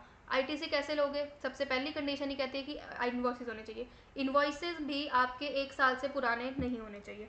आप 1 साल तक के जो स्टॉक का इनवॉइस है उतना आप ITC क्लेम कर सकते हो when you are moving from non tax paying mode to tax paying mode. And उसमें कोई दिक्कत नहीं. अगर कोई उससे ज़्यादा ओल्ड इनवॉइसेस हैं और अब आप उसको सेल कर रहे हो उन्हीं गुड्स को, तो उस केस में ITC आप नहीं ले सकते. ठीक है, but if you are already registered and then you are claiming you can claim the reduced ITC on capital goods. But stock की बात होगी, अब कैपिटल गुड्स की बात करें, तब आपने कैपिटल गुड कभी परचेज किया था. ठीक है, नॉन टैक्स पेइंग मोड में नॉन टैक्स पेइंग मोड में परचेज किया था, बट क्योंकि कैपिटल गुड्स की life is over a period of time, मतलब फॉर एग्जांपल 5, 7, 10 ईयर्स की लाइफ है कैपिटल गुड्स की, है ना, मशीनरी फॉर एग्जांपल. तो उस केस में क्या होएगा, तो उस केस में आप रिड्यूस्ड ITC ले सकते हो. वो रिड्यूस्ड ITC का कैलकुलेशन इज 5% पर क्वार्टर. मतलब पर क्वार्टर मतलब 3 मंथ्स का एक क्वार्टर होता है, उस पर क्वार्टर के बेसिस पे आप 5% का रिडक्शन लोगे फ्रॉम योर कॉस्ट. जो आपकी कॉस्ट होगी आफ्टर ऑफ कॉस्ट डेप्रिसिएशन, जो आपकी रिटर्न डाउन वैल्यू होगी उस पर 5% का लगाओगे फॉर पर क्वार्टर का रिडक्शन के हिसाब से, और कितने क्वार्टर है उसको मल्टीप्लाई करके जो अमाउंट आएगा उतना का आप ITC क्लेम कर सकते हो. अब फॉर एग्जांपल इसका अगर इधर लिखा जाए तो बहुत बढ़िया बात है, वरना दिक्कत हो जाएगी. इधर लिख के बता देती हूँ. फॉर एग्जांपल आपने 1,80,000 की कोई मशीन आपकी रिटर्न डाउन वैल्यू पे जा रही थी. ठीक है, और इस पे आपने रिटर्न डाउन वैल्यू है ये, इस पे आपका ITC टैक्स बैठ रहा था 18. यार मेरे से नहीं लिखा जा रहा है इस पर, आई एम सो सॉरी. मैं आपको ऐसे बता देती हूँ, या जब मैं क्वेश्चन सॉल्व करूँगी आपको तब बता दूँगी इसका। तो इसका आपको बस यही याद रखना है कि जो आपका आउटपुट है, आपका जो रिटर्न डाउन वैल्यू है, उस पर जो पर क्वार्टर के बेसिस पे आप कैलकुलेशन करोगे उसका 5% कम कर दोगे, और जितने क्वार्टर होंगे या 2 या 3 जितने भी क्वार्टर होंगे उस हिसाब से आपको जो वैल्यू आएगी उतना आप ITC क्लेम कर सकते हो, बट बाकी आप ITC क्लेम नहीं कर सकते। ठीक है। सेकेंड सिचुएशन क्या है, when you are moving from tax paying mode to non tax paying mode, मतलब इसका पूरा उल्टा, आप अभी रजिस्टर्ड थे फिर अनरजिस्टर्ड में चले गए, आपने विड्रॉ कर ली अपनी रजिस्ट्रेशन, टैक्सेबल थे एग्जाम्प्ट गुड्स में चले गए, रेगुलर स्कीम थी अब कॉम्पोजिशन में जा रहे हो, तो उस केस में क्या आएगा, अब फ्यूचर जब आपने ITC ऑलरेडी क्लेम कर लिया होगा तो फ्यूचर में अब आप जो हो आप टैक्स कलेक्ट करोगे नहीं, क्योंकि आप कॉम्पोजिशन में चले गए, या आप एग्जाम्प्ट गुड्स सेल कर रहे हो या आप अनरजिस्टर्ड हो। फ्यूचर में जो आप सेल करोगे अपने गुड्स की, स्टॉक की, उसकी कोई भी गवर्नमेंट को टैक्स नहीं जाएगा, तो उस केस में ITC जितनी आपने क्लेम किया होगा that you have to reverse that. ठीक है। If no invoice is there then take it to the market value, and इसका कैलकुलेशन होता है 60 मंथ्स के बेसिस पे। ठीक है। तो ऊपर जैसे क्वार्टर के बेसिस पे हम कैलकुलेशन कर रहे थे, इसमें 60 मंथ्स पर मंथ के बेसिस पे जाएगा। Then remaining life of ITC is to be reversed, बाकी जाएगा माइनस हो जाएगा, रिवर्स हो जाएगा। Third situation says, third situation क्या है, कैपिटल गुड्स और प्लांट एंड मशीनरी सोल्ड, तो उस केसेस में क्या होएगा, then you have to pay tax, और ITC वर्स होएगा रिड्यूस्ड ITC जो हमने 5% वाला कैलकुलेट किया होगा, और tax on transaction value which ever is higher, उस बेसिस पे आपको टैक्स पे करना पड़ेगा। एंड जो बाकी की चीज़ें हैं दैट, जो छोटी छोटी चीज़ें मोल्ड्स, डाइज, जिग्स, फिक्सचर जो स्क्रैप के बेसिस पे सोल्ड होते हैं, उनमें taxes to be paid on the transaction value only. तो ये आपको जैसे जिस वे में ये लिखा है ना, इसको आप ऐसे ही याद करना, क्योंकि जो क्वेश्चन आते हैं वो इसी वर्ड्स पे रोटेट होके आते हैं कि इतने पे ट्रांजैक्शन वैल्यू थी, इस पे आपका कितना रिवर्सल अमाउंट जो 5% वाला वो इतना बैठ रहा है, तो आप कितना टैक्स पे करोगे आउट ऑफ कैश। तो वो ऐसे होएगा कि विच एवर इज हायर होएगा, या तो अगर और ये चीज़ें होंगी जो छोटी छोटी jigs and fixtures and moulds, तो आपका डायरेक्ट ट्रांजैक्शन वैल्यू उस पर रिवर्सल वाला कंडीशन नहीं होगा। देन फोर्थ सिचुएशन सेज कि अगर आपने बिजनेस पूरा का पूरा बेच दिया, सेल हो गया, मर्ज हो गया या अमेलगमेशन हो गया, देन न्यू एंटिटी के पास हमारी ITC का सारा बैलेंस चला जाएगा, क्योंकि चेंज इन कॉन्स्टिट्यूशन हुआ है, हमारे एसेट लाइबिलिटी सारे ट्रांसफर हो जाएंगे, और जो अनयूटिलाइज्ड बैलेंस होएगा ITC का, जो आपकी बकेट होगी उसमें जो अनयूटिलाइज्ड अमाउंट ऑलरेडी पड़ा होगा, जो कैरी फॉरवर्ड हो रहेगा from the over the years, तो वो भी ट्रांसफ़र कर दोगे, बट उसमें सिर्फ आपकी CA की एक सर्टिफिकेशन लगेगी, CA सर्टिफाई करेगा कि हाँ ये अनयूटिलाइज्ड अमाउंट है, और जो इसकी मतलब जो ITC ये अवेल किया, ये पूरी लीगली अवेल किया गया, तो वो अनयूटिलाइज्ड अमाउंट जो बिजनेस आप जिसके पास जाएगा वो यूज़ कर सकता है। देन आ गया सिंगल रजिस्ट्रेशन या multiple registration. Unutilised ITC can be split between separate registration on the basis of the asset health, मतलब जितना एसेट फर्स्ट उसके पास रजिस्ट्रेशन वाले फर्स्ट, मतलब इसका क्या एक है कि अगर जैसे फॉर एग्जांपल पंजाब का ले लो, पंजाब में किसी ने अपना बिजनेस सेटअप किया हुआ था, उसने एक रजिस्ट्रेशन ले ली पटियाला की, दूसरी रजिस्ट्रेशन ले ली, उसने पहले एक सिर्फ रजिस्ट्रेशन ली थी पंजाब की, क्योंकि उसके पॉइंट्स 2 थे, पटियाला और एक अमृतसर। ठीक है। उसने बोला कि पंजाब के अंदर अंदर ही अभी हमारा इतना ग्रोथ नहीं है बिजनेस की, जब ग्रो होएगा तो हमें जब सेपरेट रजिस्ट्रेशन की नीड होगी हम तब ले लेंगे, अभी नहीं, अभी उन्होंने सिंगल रजिस्ट्रेशन। अब क्योंकि अब उनकी ग्रोथ होगी और उनका लगा कि अब there is need for separate registration, तो वो क्या करेंगे, वो तब ITC में उस केस में क्या होगा, उन्होंने अलग अलग रजिस्ट्रेशन ली, पटियाला की अलग ले ली, अमृतसर की अलग ले ली, तो उस केस में जो अनयूटिलाइज्ड ITC होएगा, जो जब सिंगल रजिस्ट्रेशन के टाइम पे था, उसको स्प्लिट कर देंगे। किस बेसिस पे स्प्लिट करेंगे, जो इन द रेशो कि उन्होंने जो 2 पॉइंट्स हैं सेपरेट रजिस्ट्रेशन वाले, उन्होंने कितने एसेट्स होल्ड करें, एसेट्स की रेशो में उनको अनयूटिलाइज्ड ITC को वो स्प्लिट आउट कर देंगे। ठीक है। एंड ये भी हो गया हमारा। अब सेक्शन 19 रह गया, वो सिर्फ बुक से करेंगे, उसके नोट्स नहीं हैं, छोटा सा ही सेक्शन है इसलिए। तो availability in case of special circumstances, यही इन्होंने बोला है, person already engage in GST before now takes a mandatory registration, non tax paying to tax paying mode में चला गया, वॉलंटरी रजिस्ट्रेशन में चला गया, shifting from composition to regular scheme, जो मैंने आपको टैक्स बताया ना कि moving from tax paying to non tax paying, उसको इन्होंने 3-4 पॉइंट में एक्सप्लेन करके बोल दिया, बात एक ही है वो। ठीक है। यही चीज़ इन्होंने यहाँ पर भी एक्सप्लेन कर, रिमूवल ऑफ कैपिटल गुड्स, मतलब सेल आउट कर रहे हो जब आप, then claiming of credit under 18(1) and reversal of ITC। ठीक है। सेल ऑफ बिजनेस वाला, then constitution of registration for person, ठीक है। यही चीज़ इन्होंने यहाँ पर भी एक्सप्लेन करी है। फ्रेश रजिस्ट्रेशन के केस में क्या होगा, then shifting from composition to regular, same चीज़ उन्होंने बार बार एक्सप्लेन करी है, ठीक है। Reversal of ITC in case of composition to taxable person जा रहे हो, रिमूवल ऑफ ITC गुड्स जब आपका क्वार्टरली बेसिस या फिर 60 मंथ्स वाले बेसिस पे होगा, 5% पर quarter and part thereof, and in that case only. ये रिकैलकुलेशन, ये रहा एग्जाम्पल, ठीक है। ये आप समझ सकते हो कैसे इन्होंने किया है। 1,80,000 पे अगर 5% की रिडक्शन हुई और 6 क्वार्टर इनका बैठ रहा था, कैसे बैठ रहा था, इस ईयर में 2 क्वार्टर और करंट ईयर में 4 क्वार्टर बैठ के टोटल 6 क्वार्टर बैठ रहा था, उसका उन्होंने उतना कैलकुलेट करके ITC रिवर्स कर दिया और बाकी जो अमाउंट है वो पे करेंगे और उसके ऊपर ही ट्रांजैक्शन वैल्यू पे ड्यूटी लिवाई हो जाएगी, ठीक है। And last is our section 19। Section 19 में 3 पार्ट्स है। सेक्शन 19 बात करता है कि जॉब वर्कर जब जॉब वर्क के लिए किसी पर्सन ने अपने गुड्स दिए हैं, इनपुट्स दिए हैं, उस केस में ITC का क्या होगा, क्योंकि जॉब वर्क थोड़ा टाइम के लिए जा सकता है।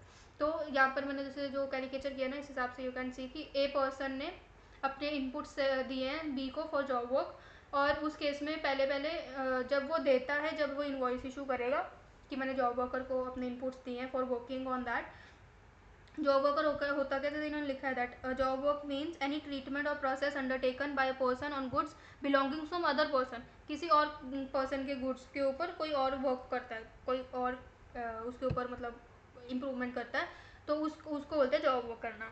तो उस केस में जब जो पर्सन दे रहा है goods to the job worker, वो इनवॉइस इशू करेगा और उस केस में वो जब इनवॉइस इशू करेगा वो उस मंथ में अपना ITC क्लेम कर सकता है, बट वो देखेंगे 1 ईयर तक। अगर तो 1 ईयर के अंदर अंदर उसको गुड्स मिल गए वापस जॉब वर्क से, तो ओके, कोई दिक्कत नहीं, ITC ले लिया था, पूरी ट्रांजैक्शन विल कंटिन्यू जैसे भी। बट अगर नहीं लिए, उसने 1 ईयर बीत गया और उसने अभी तक गुड्स उसको वापस ही नहीं करे, जॉब वर्कर उसका सर्विस दे के उसको गुड्स वापस करता है, राइट। तो अगर तो उसने गुड्स वापस कर दिए तो ठीक है, अगर वो गुड्स वापस नहीं करे तो वो सेल ही माननी जाएगी, तो उसको सेल मानकर वो उसकी पेमेंट वगैरह भी उससे कलेक्ट करने के लीगली हो जाता है, ठीक है। And that 1 year is counted from the date of receive by job worker. मतलब अगर ए पर्सन ने फॉर एग्जाम्पल 5 मई को सेंड किए और जॉब वर्कर को रिसीव हुए 10 मई को, तो काउंट कब से होएगा 1 ईयर, 10 मई से काउंट होएगा, ठीक है। और अगर उसने कैपिटल गुड्स दिए होंगे तो कैपिटल गुड्स के केस में 3 ईयर का टाइम पीरियड है, बाकी सब कुछ सेम है। और जो छोटी छोटी चीज़ें मोल्ड जिग्स और वगैरह वगैरह जो हमने अभी ऊपर कैपिटल गुड्स के साथ देखी, छोटी छोटी चीज़ें, उनके ऊपर भी ITC इज़ अवेलेबल, उसका कोई टाइम लिमिट नहीं है, वो फ्रीली जितना भी दे सकते हो, क्योंकि वो एक तरह से स्क्रैप की तरह ही यूज़ हो सकता है, ठीक है। देन आ गया हमारा रूल 45 की कंडीशंस। ये आप एक बार रीड कर लेना, not that very important, okay types है ये, कि चलान होना चाहिए और ये सब कुछ होना चाहिए। And then manner of use, ITC usages का बता दिया मैंने, अवेल कैसे होता है बता दिया। एंड यहाँ पे हमारा बुक के अकॉर्डिंग चैप्टर खत्म हो गया है। रूल बता देती हूँ, rule 86A and rule 86B, यहाँ पर अगर मिल जाए तो ठीक है, वरना नोट से बताती हूँ। So rule 86A is, I don't think so अगर है भी या नहीं, बिकॉज यहाँ पर मेरे को बुक में दिखा ही नहीं 86A और 86B। देखो 17.4 है, block credit 17.5, block credit only, और एग्जांपल्स दे दिए हैं। 42 रूल है सिर्फ, उसमें भी वही है, यूटिलाइजेशन ऑफ क्रेडिट, यही है। आई थिंक है ही नहीं 86A 86B, but it is important. अगर आप मतलब इस सिलेबस में तो नहीं है, but if you want you can do, क्योंकि मैंने नोट्स में लिखा है इसके बारे में। 86A इज़ जब आपके 86A इज़ जब आपके जो कमिश्नर है, जब आपको उसको ITC को यूज़ करने से रिस्ट्रिक्ट कर देता है। कब 36 is simple, 88 is there, 88D is there, ये मैंने लिखा है, but if you want to you know read तो आप कर सकते हो। 86A जब restriction by use of ITC, जब ITC कमिश्नर अपने पावर्स के थ्रू उसको लगता है कि ये जब तक मतलब उसको शक होता है कि ये लीगली नहीं लिया गया ITC, उस केस में you know that person the commissioner can restrict your use of ITC, मतलब अवेल करने से आपको रोक सकता है अप टू 1 ईयर। 1 साल तक वो इन्वेस्टिगेशन जो भी वो करना चाहता है, 1 साल तक उसको टाइम पीरियड है, 1 साल तक इफ़ ही वांट तो वो रिस्ट्रिक्ट कर सकता है, उसके बाद नहीं कर सकता, उसके बाद आप क्लेम कर सकते हो, ठीक है। It can not be more than 1 year, ठीक है। उसके बाद 86B इज़ 99% रूल, जो मैंने आपको बोला था कि उसमें मैं आपको बताऊंगी, शायद उसमें कवर्ड है इसलिए इन्होंने यहाँ पर नहीं बताया। उसमें अपने पेमेंट ऑफ टैक्सेस में कवर है 86B में 99% रूल। इसकी एप्लीकेबिलिटी इज जब किसी भी टैक्स पेयर का monthly taxable supply is more then 50 lakh. Taxable supplies की बात हो रही, टैक्सेबल टर्नओवर की बात नहीं हो रही। Taxable supplies is more then 50 lakh, उस केस में 86B अप्लाई हो जाता है कि आपको 99% of your in output tax liabilities to be paid by using you can pay by using ITC, but 1% जो remaining है that you should be paying by using your cash ledger mandatorily. It is important, ठीक है। 99% of the GST liability can be used using ITC or e-credit ledger, but 1% shall be mandatorily be paid using cash. क्यों? चाहे आपके पास e-credit ledger में पड़ा भी है पैसा, फिर भी आपको 1% आपको कैश से देना पड़ेगा। क्यों देना पड़ेगा? क्योंकि to keep a check on the operations. ऐसा भी तो हो सकता है कि कोई स्कैम हो रहा हो और आपकी सप्लाईज इतनी ज़्यादा बढ़ गई हो, तो उस चीज़ को चेकआउट रखने के लिए कि हाँ इसके पास अगर लिक्विडिटी है, तो लिक्विडिटी होनी चाहिए ना, अगर इतनी ज़्यादा सप्लाईज करे, लिक्विडिटी क्रंच नहीं हो उसकी कंपनी में, तो उस चीज़ को चेकआउट करने के लिए they have kept this rule कि 1% should be paid using cash only, ठीक है। एक्सेप्शंस क्या क्या है? लास्ट 2 फाइनेंशियल ईयर में अगर इनकम टैक्स आपने 1 लाख से ज़्यादा पे किया तो आपको 1% 99% वाला रूल एप्लीकेबल नहीं होता। Is not applicable to government if already GST आपको जीएसटी का रिफंड मिल चुका है 1 लाख से ज़्यादा, तब भी आपको ये रूल एप्लीकेबल नहीं होता। If during the FY the cumulative 1% of liabilities already paid in cash in earlier month, मतलब किसी भी मंथ में आप पे कर सकते हो। अगर किसी भी मंथ में आपने पूरे साल में एक बार भी पेमेंट कर दी तो इट इज़ ओके, आप इस रूल को हर मंथ अप्लाई करने की ज़रूरत नहीं है। Refund is receive due to 2 reason, या तो जीरो रेटेड सप्लाई है तो आपको रिफंड मिलता है, जो मैंने आपको पहले बताया था एक्सपोर्ट वाले उसमें, और अगर आपकी इन्वर्टेड ड्यूटी स्कीम है। इन्वर्टेड ड्यूटी स्कीम क्या होता है?